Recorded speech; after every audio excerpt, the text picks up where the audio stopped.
салом алейкум ба ҳама падарон, модарон, хоҳарон ва бародарони азиз. хуш омадед ба канали ман Ибни Сино. Марҳамат кард рӯи подписатсия кунед ва фаромӯш накунед ки канали Ибни Сино ояндаи дастгири мо шумоаст. Ин ман ҳастам доктор Беҳрод Маҳмадҷонович. Агар шумо ягон бемор ёки ба ягон ҷарои мисол дучор мешавед, шумо ҳатман занг бизанед бар ман. Ман иншоалло ки мушкилои шуморо осон мегардонам. Ва фаромӯш набояд кард ки ман дар шаҳри Москва қарор дорам. бисёр бародарон мехостанд ки дар бораи ҳиҷома кардан ва касоне ки ҳиҷома мекунанд, мақсад ман камтар маълумот диҳам ва камтар фаҳмонам ба онҳо. бародароне ки мақсад шумо дар шаҳри Москва ё ки дар дигар шаҳрҳо ба ҳиҷома кардан машғул ҳастед, ман аз ҳамаи шумо эҳтиромона хоҳиш мекунам ки пеш аз ҳиҷома кардан шумо аввал як ба ҳамон одами бемор як машварат гузаронед. Мақсад пурсед ки шумо пеш ягон бемории сироятӣ доштем ё надоштем. Ман барои чӣ инро мегӯям? Барои ки бародарони мо бисёр ба ман муроҷиат кардан, аз баъди ҳиҷома кардан ҳолатҳошон бад шудагӣ буд. бародаре ки мақсад худат ҳиҷома мекунӣ, ман гуфтани ҳастам ки пеш аз ҳиҷома кардан аввал шикоятҳои беморро пурс ва пурс ки мақсад ту кадом бемориро пеш гузарондагӣ будӣ ё ки бемории гузаранда доштӣ ё надоштӣ. барои чӣ? Барои ки мақсад вақте касали одами бемор вақте ки пеши худат мебиёяд, вақте ки мақсад гепатит ё ВИЧ-СПИД ки дорад, вай аз ин одами бемор ба одами шахси солим худат мегузаронӣ ва фаромӯш накун ки ӯ перчаткое ки мақсад одноразие ки мақсад худат мепечонӣ, дар дастат мепӯшӣ, мақсад ҳиҷома мекунӣ, хун мекашӣ, мегирӣ. Ин албатта ки бемор ба хати спокойно мегузарад. вақте ки мо бар оператсиони вақте ки мо медуроем, мо 3 қабат перчатка мепӯшем ки бемор ҳамон беморӣ бар мо нагузарад. вақт махсус очкиҳое аст ки мақсад мо чашмонро эҳтиёт мекунем ва шуморо ҳам эҳтиёт кунем.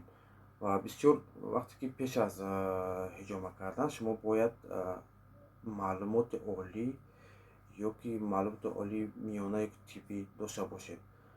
ва мақсад шумо бояд сохти анатомияи инсонро бояд бидонед. Анатомияи инсонро бояд бидонед. Сосудо дар куҷо ҷойгир аст. Мақсад шумо бар як хун гирифтан шумо фикр накунед ки одами бемор сиҳат меёбад. ва ҳолатҳое буд ки бемор ба назди ман омад ва гуфт ки акай доктор, мақсад фалон бародар ҳиҷомагар бар ман гуфт ки оҳ хунуди қағайде, оҳ хунуд мақсад намак дорад. ва бародарои азиз, ва фаромӯш накунед ки хуни ғайд ё ки намак шумо ҳеҷ маҳал гуфта наметонед. вақте ки ҳамин хунро ё ки мақсад мебаранд дар лаборатория меспоранд, баъд ҳамҷода маълум мешавад ки хун ғайд аст ё ки мақсад намак дорад. шумо ҳеҷ маҳали суханҳоро гуфта наметонед ва ҳақ надоред ба ин суханҳо гуфтан.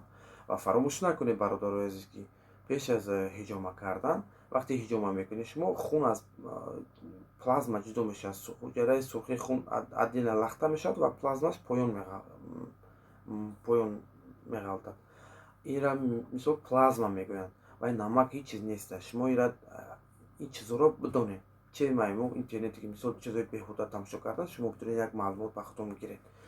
ва бародароне ки мақсад ҳиҷомагар ҳастед, ман баъзи иззати нафси шумо расиданӣ нестам, лекин ба шумо гуфтанӣ ҳастам ки бародарони азиз,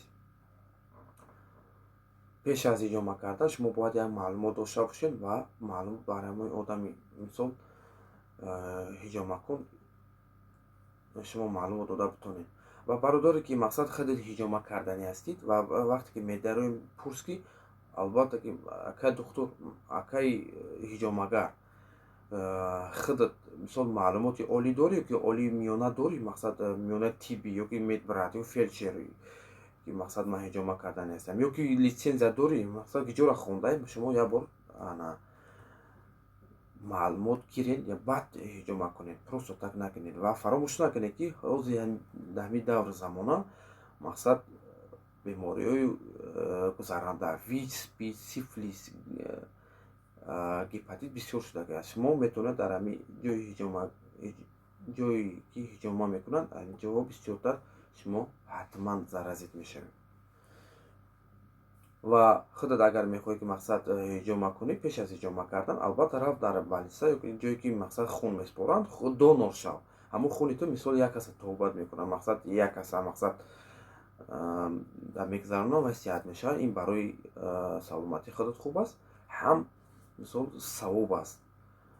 ва бародароне буд ки мақсад ман дар интернет тамошо кардам ва мегӯянд ки мақсад ҳиҷома кардан ба простатит фоида дорад, ё ки бар бемории санги гурда фоида дорад, ё ки бар бемории грижа позвоночника фоида дорад. Бародарони азиз, ин фикрие ки шумо доред, ин гапое ки шумо доред, ин фикрҳои гапҳои нодуруст ҳастанд. Шумо наметавонед ҳатман хеле сухан гуфта.